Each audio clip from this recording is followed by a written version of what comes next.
देखिए महाराज जी झूठ नहीं बोलते हैं। Maharaj ji some time telling a lie but not always. This time he is telling truth. आपका मानना है कि बाबर महान शासक नहीं था? बाबर लुटेरा था। महान की तो बात ही छोड़ दीजिए, लेकिन मैं आपके चैनल के माध्यम से कह रहा हूं कि अगर वो दुस्साहस करता है और इस तरह की हरकत करता है तो 1 करोड़ नहीं, मैं 100 करोड़ दूंगा, लेकिन जिंदा नहीं रहना चाहिए। वो उसकी गर्दन काट के ले आओ, मैं 100 करोड़ दूंगा। और तो मुसलमानों का भी है ना फिर? नहीं, देखिए ईसाई और मुसलमानों का देश नहीं, ये मत कहिए। यहाँ भारत में जो ईसाई मुसलमान हैं, इनको हिंदुओं की उदारता है, रह रहे हैं, लेकिन ये देश हिंदुओं का है। जैसे चंद्रशेखर रावण है, वो जो है तो बलात्कारी है, रेपिस्ट, एक लड़की की इज्जत लूट करके और वो घूम रहा है।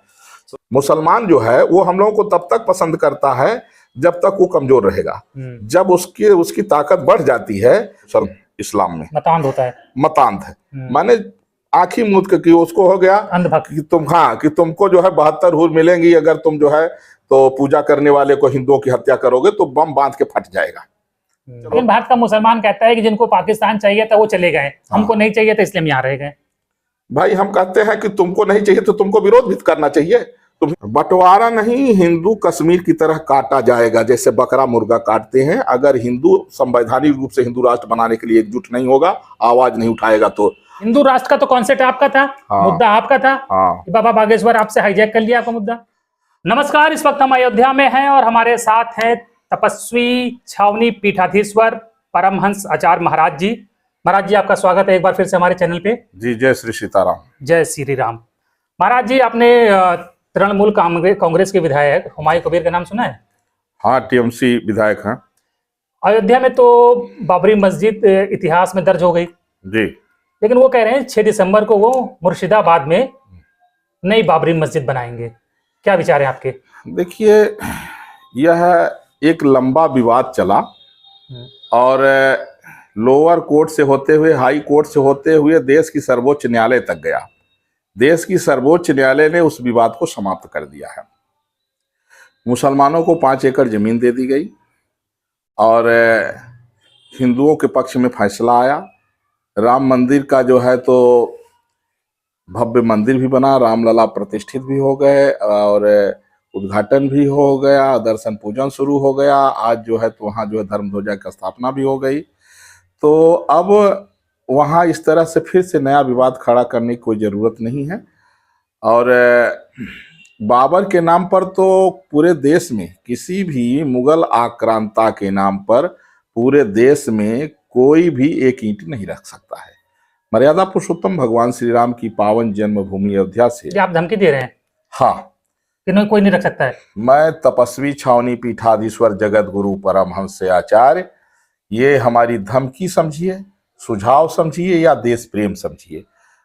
भारत के जो तो आप बाबर भारत का बादशाह था तो उसमें क्या आपको आपत्ति है? बाबर लुटेरा था, आक्रांता था, वो बाहरी था, भारत का नहीं था, लूटने के लिए आया था और उसने यहाँ जो है तमाम लाखों मंदिरों को तोड़ा और बहुत अत्याचार किया उसने। इसलिए किसी भी आक्रांता के नाम पर कहीं एक ईंट नहीं रहेगी। और किताबों में तो लिखा है कि बहुत महान शासक था। हमने जो पढ़ा बचपन में किताबों में, देखिए अकबर, हुमायूं और बाबर सब महान शासक थे। देखिए, यही विडंबना है कि भारतीय संस्कृति पर एक ग्रहण जैसे आया। जैसे कभी कभी सूर्य ग्रहण, चंद्र ग्रहण होता है तो थोड़ी देर के लिए वो सूर्य ढक जाता है, उसी तरह से भारतीय संस्कृति पर एक ग्रहण मुगल काल रहा, ब्रिटिश गवर्नमेंट रही और चाहे कांग्रेस की गवर्नमेंट रही। कांग्रेसियों ने ये जो वक्फ बोर्ड इत्यादि है सब कांग्रेस का ही तो बनाया रहा। तो इसलिए कांग्रेस ने भी भारतीय संस्कृति का जितना मुगलों और अंग्रेजों ने नुकसान किया है उससे कई गुना ज्यादा कांग्रेस ने नुकसान किया है। तो वो है जो कालखंड रहा, जो लोग महान बताते हैं। कांग्रेस के समय में ये था कि उनको महान बताने की, जबकि महान बताना चाहिए अपने जो है जो देश प्रेमी रहे, महाराणा प्रताप रहे हैं, छत्रपति शिवाजी महाराज रहे हैं, लक्ष्मीबाई रही, सरदार भगत सिंह आज़ाद रहे, चंद्रशेखर आज़ाद रहे, मंगल पांडे रहे, इन सब के बारे में बताना चाहिए। लेकिन इन विधर्मी कांग्रेसियों ने भारतीय संस्कृति को मिटाने के लिए वही काम किया जो मुगलों अंग्रेजों ने किया था, उससे कई गुना ज्यादा। आपका मानना है कि बाबर महान शासक नहीं था? बाबर लुटेरा था। महान की तो बात ही छोड़ दीजिए, बाबर इस योग्य नहीं था कि हम लोग उसका नाम लें, और वो अब दफन हो चुका है। बाबर जहन्नुम में चला गया है और मुगल भी जहन्नुम में चले गए हैं। और टीएमसी विधायक हुमायूं कबीर, इनको हमने जो है 1 करोड़ रुपए की इनाम राशि घोषित किया था कि जो जब ये अगर जब रखेगा आधारशिला, पहले तो हमने गवर्नमेंट से जो है डिमांड किया, आग्रह किया कि ये राष्ट्रद्रोह के दायरे में है। जो मामला सुप्रीम कोर्ट से खत्म हो गया है उसको फिर से विवाद को जन्म देना, देश में जो है अशांति फैलाना है, जानबूझ करके जो है माहौल खराब करना है, तो देश राष्ट्रद्रोह के दायरे में है। तो उनके ऊपर राष्ट्रद्रोह का मुकदमा पंजीकृत करके जेल भेजा जाए। अगर ऐसा नहीं होता है और कदाचित वो दुस्साहस कर बैठता है तो हमने 1 करोड़ की इनाम राशि घोषित किया था कि जैसे ही वह ईंट रखे तो उसकी गर्दन काटिए, और जो गर्दन काट के मेरे पास ले आएगा उसको मैं 1 करोड़ दूंगा। लेकिन मैं आपके चैनल के माध्यम से कह रहा हूं कि अगर वो दुस्साहस करता है और इस तरह की हरकत करता है तो 1 करोड़ नहीं, मैं 100 करोड़ दूंगा, लेकिन जिंदा नहीं रहना चाहिए। वो उसकी गर्दन काट के ले आओ, मैं 100 करोड़ दूंगा। अगर वह बाबर के नाम पर कहीं एक ईंट रख देता है। हुमायूं कबीर पर आप 100 करोड़ रुपए का इनाम रख रहे हैं? बिल्कुल रख रहे हैं। देखिए, देश के सम्मान के साथ में अगर कोई जो है खिलवाड़ करेगा तो वो चाहे कोई भी हो उसको बख्शा नहीं जाएगा। मुकदमा हो जाएगा? बताएं, उनकी सरकार है पश्चिम बंगाल में, तृणमूल कांग्रेस का मुकदमा बहुत गंभीर धारा में कर देगी। देखिए, ऐसा है, जब उदयनिधि स्टालिन ने सनातन का अपमान किया था उस समय भी मैंने कहा था, वहां हमारे ऊपर एनएसए लग गया था तमिलनाडु में, तो उसका बाप मुख्यमंत्री है, लगा के बैठा था। भाई, हम ये कह रहे हैं कि जब वो सनातन को समाप्त करने को, तुम्हें बाबर के नाम पर जो है, भाई मस्जिद तुम बनाना चाहते हो, हमें मस्जिद से आपत्ति नहीं है, लेकिन बाबर के नाम से तुम बनाना चाहोगे तो मुझे आपत्ति होगी। अब पूरे देश में होगी, और कहीं भी अगर कोई भी बनाएगा तो उसको जिंदा नहीं छोड़ा जाएगा, उसको जहन्नम का रास्ता बिल्कुल तैयार रहेगा। अगर इस तरह से कोई, ये सुझाव भी है हमारा कि भाई अगर तुम ऐसा नहीं करोगे तो कोई जरूरत नहीं है। नहीं महाराज, ये सुझाव नहीं, तो सीधे सीधे धमकी चेतावनी। धमकी चेतावनी है भाई, दो बात है। अगर तुम नहीं करोगे तो ये सुझाव है, और अगर करोगे तो चेतावनी है, और चेतावनी ही नहीं है, इसके लिए आर पार का वो है, आर पार का। अगर किसी ने किसी आक्रांता के नाम पर एक ईंट रखा उसका मरना तय है। हम भारत में आप जो है कुछ भी बनाइए, वो आप उनकी सरकार, आप कैसे रोक लेंगे उनको? देखिए, सरकार किसी की भी हो, हम कहते हैं सरकार है तो देश तो हमारा है, आपका भी है। तो देश जब तो मुसलमानों का भी है ना फिर? नहीं, देखिए, ईसाई और मुसलमानों का देश नहीं, ये मत कहिए। यहाँ भारत में जो ईसाई मुसलमान हैं, इनको हिंदुओं की उदारता है, रह रहे हैं, लेकिन ये देश हिंदुओं का है, सनातनियों का है। आपको मैं बताऊं, अरे महाराज जी, आप कह रहे हैं मुसलमानों का, ईसाइयों का देश नहीं है ये? नहीं, देखिए बाबा साहब भारत माता के संतान यहीं पैदा हुए हैं। ना, देखिए, ये घुसपैठी है। और ये आपको मैं बताऊं कि बाबा साहब भीमराव अंबेडकर को जो लोग मानते होंगे, आप मानते हैं? मैं मानता हूं। ठीक बात है। जो लोग मानते, भाई देखिए, ऐसा है जैसे हम इस पर विश्वास करते हैं, कोई कहा कौवा कान ले गया तो लोग कौवा को दौड़ा रहे, पहले कान को देखिए कि ले गया कि नहीं ले गया। तो बाबा साहब का नाम लेकर के और फालतू अपने स्वार्थ के लिए बातें करना, समाज का माहौल बिगाड़ना, ये बाबा साहब का अपमान है। जो आजकल के तथा कथित जो है तो संगठन बना करके दलितों को गुमराह करके लोग कर रहे हैं, भीम आर्मी, फलाना धमाका, जैसे चंद्रशेखर रावण है, वो जो है तो बलात्कारी है, रेपिस्ट, एक लड़की की इज्जत लूट करके और घूम रहा है। तो चंद्रशेखर सांसद है, आप उसके बारे में ऐसा बोल रहे हैं? अरे, नगीना का सांसद चंद्रशेखर रावण ये रेपिस्ट है, ये बलात्कार। आपने कहा जांच कर ली? अरे, एक लड़की जो है वो चिल्ला रही कि हमारे साथ रहा है, बलात्कार किया है, हमारे साथ शादी का झांसा दिया और हमको न्याय मिलना चाहिए, वो बेचारी गुहार लगा रही है। महाराज जी, तो अभी पुलिस जांच कैसे आरोप से थोड़ी सिद्ध हो जाता है? आरोप से कहने का मतलब ये है कि अब कल को कोई आप पे कह दे तो सिद्ध थोड़ी हो जाएगा आरोप से। नहीं, हम ये कह रहे हैं कि तो उसको भी तो चाहिए कि जांच करावे, जा करके सफाई दे। मान लीजिए हमारे ऊपर कोई आरोप लगा रहा है, तो आरोप अगर कोई लगा रहा है, अब वो भी दलित लड़की लगा रही है, कोई ऐसा तो नहीं कि दूसरा कोई लगा रहा है। तो दोनों फ्रेंड थे, पहले दोस्त थे? अब दोस्त थे, उसने शादी का झांसा दे करके, तो इससे साबित होता है कि उसके साथ उसने गलत किया, उसकी इज्जत लूटा है, शादी का झांसा देके बाद में सांसद बन गया, तो अपना जो है बदल दिया इरादा। तो रेपिस्ट है, बलात्कारी है, बहन बेटियों की इज्जत लूटने वाला है। तो इस तरह से कुछ ऐसे हैं कि जो अपराधियों के सुरक्षा कवच बने हुए हैं, फंडिंग लेकर के, पैसा लेकर के। उनकी बाबा साहब भीमराव अंबेडकर ने जो कहा है, उनकी बहुत पुस्तकें पढ़ता हूं, जब उन्होंने अच्छा, लिखा, अध्ययन करते हैं? अरे जैसे उन्होंने है लिखा, कोई पुस्तक है? हाँ हाँ दिखाऊं क्या? दिखाइए। महाराज जी कह रहे हैं कि बाबा साहब की पुस्तकों का अध्ययन करते हैं, तो कुछ लोग कहेंगे महाराज जी झूठ बोल रहे हैं, लेकिन महाराज जी देखिए, प्रत्यक्ष की प्रमाणम, पाकिस्तान या भारत का विभाजन डॉक्टर भीमराव अंबेडकर। देखिए महाराज जी झूठ नहीं बोलते हैं, Maharaj ji some time telling a lie but not always, this time he is telling truth. तो बाबा साहब भीमराव अंबेडकर ने इसमें बताया है उन्होंने कि मुसलमान का जो भाईचारा है ये मानवता का नहीं है। यह माने मुसलमान से भाईचारा तो रख लेगा, लेकिन दूसरे से कपटपूर्ण रखता है। महाराज जी किताब ये लेके जाएंगे हम आपसे, इसको आपने तो पढ़ लिया है, जैसे अभी अब हम पढ़ेंगे इसको। जैसे आपको हम इसको अगर दे देंगे और मान लीजिए कि कहीं कोई FIR हो, कुछ हो गया, तो हमको प्रमाण देना पड़ेगा ना कि ये बाबा साहब ने कहाँ लिखा है ना। यहाँ देखिए हमने एक एक चीजें जो लिखी हैं मार्क कर ली उसे। जैसे उसमें है क्या चीज कि कोई चीज हम जो भी बोलते हैं लोग उसको कुछ भी समझे, लेकिन बिना तर्क का हम तथ्य के साथ बोलते हैं। हाँ हाँ हाँ हाँ हाँ हाँ, प्रमाणिकता के साथ। हाँ हाँ हाँ हाँ हाँ। देखिए ठीक है, उसको आपने तमाम निशान लगा के रखे हुए सब। बिल्कुल बिल्कुल, हमने जो है। तो महाराज जी आप ये ठीक है, अभी आप कह रहे थे, हमारी बात वहां पे शुरू हुई थी, हम लोग दूसरे चले गए। आप कह रहे हैं देश मुसलमानों का नहीं है। जी, इसलिए नहीं है कि बाबा साहब भीमराव अंबेडकर ने बहुत साफ साफ लिखा है। उन्होंने लिखा है कि ईसाइयों का, मुसलमानों का जो मजहब है ये विदेशी है, भारत का नहीं। तो भारत का नहीं है तो इसका मतलब उनका, तुम्हारी उपासना भारत की नहीं तो तुम भी भारत के नहीं हो। तो यहाँ जितने ईसाई मुस्लिम हैं इनके सबके पूर्वज हिंदू थे, ये कन्वर्टेड है। लेकिन दुर्भाग्य ये है कि जो नकली हैं, माने कन्वर्टेड जो है, ये हिंदू को अपना दुश्मन मानते हैं। अच्छा, एक बड़ी बात ये भी है कि चूंकि इनके कुरान में ये लिखा हुआ है, इनके जो मौलवी बताते हैं, हमने इनकी तमाम मौलवियों के जो है बयान सुने हैं, वो कहते हैं कि अगर मुसलमान में कोई बलात्कार कर रहा है, चोरी कर रहा है, वो उतना अपराधी नहीं है जितना अपराधी वो है जो पूजा कर रहा है किसी मूर्ति की। अच्छा। तो अगर मुसलमान बुत परस्ती, वो कहते हैं बुत परस्ती माने, जैसे वो न माने तो वो बात एक अलग है, लेकिन अगर कोई कर रहा है तो उसको अपराधी मानना, उसकी नृशंस हत्या करना, ये सबसे बड़ा जो है ये वो है टकराव के कारण। 16 अगस्त मुसलमानों को पसंद नहीं करते हैं। नहीं, हम तो देखिए सनातनी है, हम तो चींटी का भी जो है तो बचा के चलते हैं, हम तो सबके कल्याण का भाव रखते हैं, लेकिन वो हम लोगों को पसंद नहीं करते। मुसलमान जो है वो हम लोगों को तब तक पसंद करता है जब तक वो कमजोर रहेगा।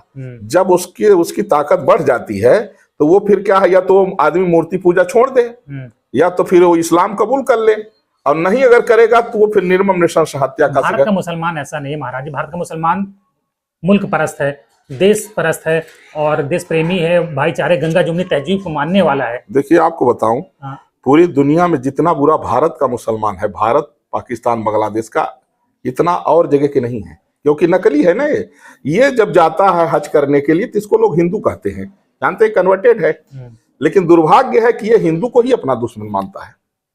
इसलिए जितने हिंदू से मुसलमान बने हुए ईसाई और मुस्लिम हैं, ये हिंदुओं के सबसे बड़े दुश्मन हैं, और इनके लिए हिंदू चाहे जितना भाई भाई चिल्ला ले, लेकिन ये हिंदू को भाई नहीं मान सकते हैं।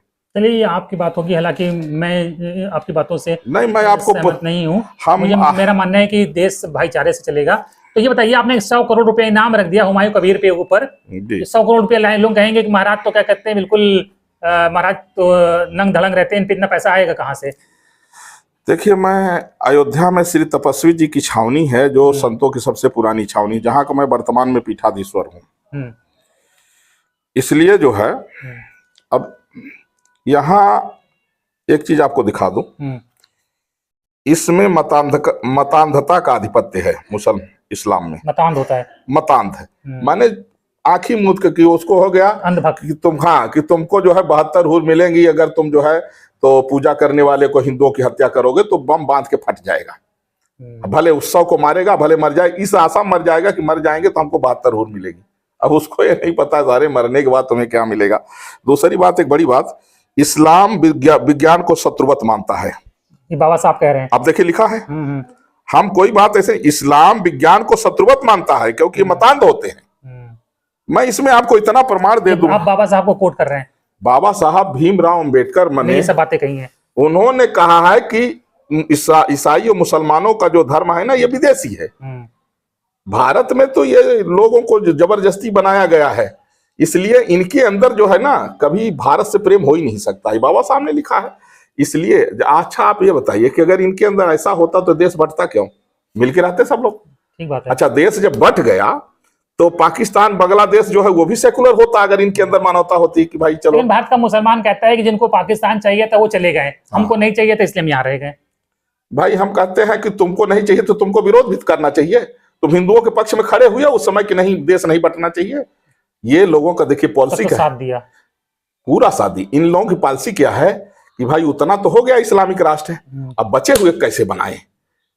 तो ये देश भगत बन के बैठो और फिर अपना 4 बीबी 40 बच्चा पैदा करो और जनसंख्या बढ़ जाए। जहां जहां मुस्लिम बढ़ गया वो देश मुस्लिम राष्ट्र बन गया, जहां जहां ईसाई बढ़ गया वो देश इस्लामिक राष्ट्र बन गया। आपका कहना है कि भारत में अभी एक और बंटवारा हो जाएगा? बंटवारा नहीं, हिंदू कश्मीर की तरह काटा जाएगा जैसे बकरा मुर्गा काटते हैं। अगर हिंदू संवैधानिक रूप से हिंदू राष्ट्र बनाने के लिए एकजुट नहीं होगा, आवाज नहीं उठाएगा तो हम। अब आपको बता दें कि गांधी जी भी जब करोड़ों निर्दोष हिंदुओं की हत्या मुसलमानों ने कर दिया बुत परस्त जान करके, पाकिस्तान बांग्लादेश में तो हुआ ही, भारत में जैसे कश्मीर में हुआ। इसके बाद पहले तो गांधी जी कहते रहे नहीं नहीं भाई भाई भाई जो है हिंदू मुस्लिम सिख ईसाई हम सब भाई भाई का, लेकिन अंत में गांधी जी उदास हो गए थे। ये बाबा साहब भीमराव अम्बेडकर ने कहा कि गांधी जी इस निष्कर्ष में आ गए थे कि हिंदू मुस्लिम का भाईचारा इसलिए नहीं हो सकता कि मुसलमान जो है मूर्ति पूजा करने वाले को सबसे बड़ा अपराधी माने बलात्कारी से, आतंकवादी से भी मानता है, उससे भी ज्यादा दुश्मन मानता है। तो हिंदू काफिर, भाई हिंदू मूर्ति पूजा कर रहा है तो काफिर है, और या तो हिंदू मूर्ति पूजा छोड़कर मुसलमान बन जाए, ऐसा करेगा नहीं ईमान वाला। हाँ, ऐसा करेगा नहीं। क्यों? बहुत से हिंदू बन गए, बनने वाले बन गए। सैकड़ों साल पहले सब कन्वर्ट तो आज जो मुस्लिम है हाँ, उसमें 95% हिंदू ही थे। बिल्कुल सही कर रहे हैं, 90 सारे लोग थे। हाय क्या चीज कि जब इनके अनुकूल जब शासन होता है तो ये क्रूरता करते हैं। क्रूरता माने जैसे 1000 लोगों को इकट्ठा कर लिए और 4 छोटे बच्चों को लेकर के उनको काटना शुरू किया, बाकी डर गए। आप डर गए कि भैया हमारे बच्चे को मत मारो, हम मुसलमान बन जाते हैं। ये स्थिति हुई है। तो हम हुमायूं कबीर पे लौटते हैं। 100 करोड़ रुपया आप लाएंगे कहाँ से? उसके ऊपर आपने नाम तो रख दिया। तो हम 100 करोड़ आपके चैनल के माध्यम से मैं पश्चिम बंगाल के नहीं पूरे देश के लोगों से कह रहा हूं कि अगर लुटेरा, आक्रांता, आतंकवादी बाबर के नाम से अगर हुमायूं कबीर जिसने घोषणा किया है कि पश्चिम बंगाल मुर्शिदाबाद में वह बाबरी मस्जिद बनाएगा, अगर वो ईंट रखता है तो उसका गर्दन काट के जो ले आएगा वो मैं 100 करोड़ दूंगा।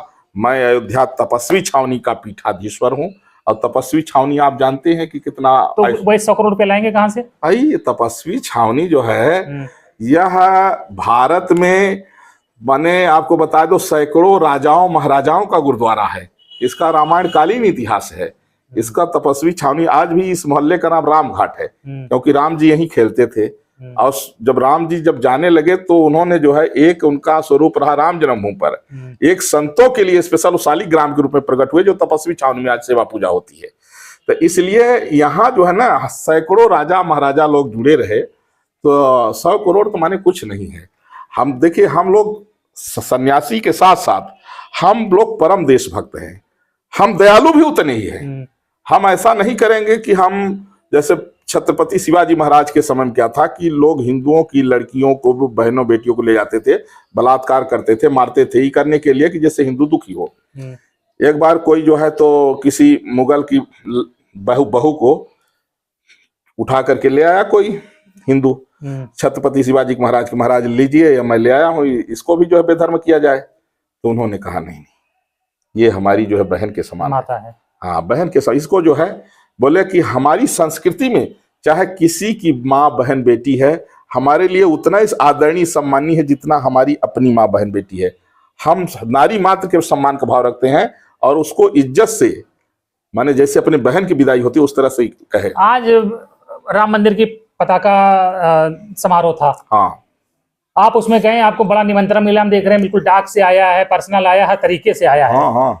बड़े बड़े कहते हैं संत महंत को नहीं आया है, आपको कैसे आ गया? इसका मतलब कि आपकी सेटिंग हो गई कुछ सरकार में? ये देखिए, शंकराचार्य लोगों को न्योता नहीं आया है, राम भद्राचार्य को नहीं आया है, महाराज जी को 3 बार रिमाइंडर भेजा गया है। तो ये महाराज जी क्या आपने सेटिंग कर ली है मोदी जी से? हाँ देखिए, ऐसा है कि मोदी जी से नहीं, हाँ। जैसे बहुत लोगों को भेजा गया, कुछ लोगों को नहीं भी भेजा गया है। हाँ, बहुत लोगों को नहीं भेजा, वो बेचारे चिढ़े हुए हैं, वो किलस रहे हैं। लेकिन इसका रीजन जानते क्या है? ऐसा नहीं है।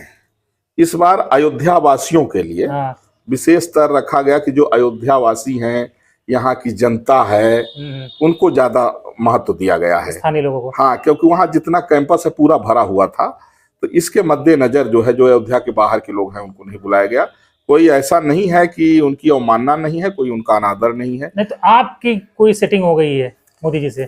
देखिए, हम लोग तो आप सही कहे कि देश के लिए जीने और मरने वाले हैं। तो आज तक का हमारा जो कार्यकाल रहा, राम मंदिर का निर्णायक आंदोलन हमने किया। जिस समय संघ भी बजरंग दल वाले आंदोलन इसलिए नहीं करते थे, वो कहते थे भैया अपनी सरकार के खिलाफ कैसे कहें, क्योंकि सेंट्रल में और स्टेट में दोनों जगह भाजपा पूर्ण बहुमत से रही। अच्छा, भाजपा के नेताओं से कहूं तो कहे कोर्ट में मैटर है। तो हमने कहा भैया तब काहे कहे थे रामलला हम आएंगे, मंदिर वहीं बनाएंगे, अब कैसे आएंगे? अब तो दोनों जगह बहुमत है, प्रदेशों में, केंद्र में भी। तो उस समय हमने फिर जो है तो आमरण अनशन शुरू किया, फिर हमने चिता लगा ली, बड़ा संघर्ष किया हमने। अच्छा, इस पे संघर्ष पे याद आया महाराज जी, हिंदू राष्ट्र का तो कॉन्सेप्ट आपका था, मुद्दा आपका था। बाबा बागेश्वर आपसे हाईजैक कर लिया आपका मुद्दा। अब उसमें जो है, जैसे ये राम मंदिर के बाद में फिर आपको आगरा वाला आपको पता होगा कि वहाँ तेजो महल बताने वाला मैं हूँ। यहाँ तीर्थों से अंडा मांस मदिरा हमने प्रेसिडेंट से ऑर्डर करवाया था। और हिंदू राष्ट्र हमने शुरू यहाँ हमने सबसे पहले हमने किया कि जब मुसलमान कहने लगे कि भाई अयोध्या तो छोड़ दिए लेकिन अब मथुरा काशी नहीं छोड़ेंगे, तो हमने उनको एहसास कराया कि तुम्हारा है क्या। 1947 में जब तुम बांट लिए धर्म के आधार पर, तुमको पाकिस्तान बांग्लादेश मिला, मुस्लिम राष्ट्र बना लिए, वहां हिंदुओं को वोट देने का राइट नहीं दिए, तो हिंदुस्तान तो हिंदुओं का है, तो हिंदुओं की उदारता से तुमको। लेकिन आपका तो क्या कहते हैं आइडिया ले चुरा लिया ना बाबा बागेश्वर ने। देखिए, बागेश्वर धाम के पीठाधीश्वर पंडित श्री धीरेन्द्र कृष्ण शास्त्री जी, जब हमने इसको लेकर के, हम पहले 27 दिन तक बिना अन्न जल कर रहे, इसके बाद फिर हमने जल समाधि घोषणा किया, और इसके बाद मुझसे समय लिया गया। तो हम इसको बढ़ाने के लिए, चूंकि यह इतना बड़ा विषय है कि एक हिंदू से नहीं होगा,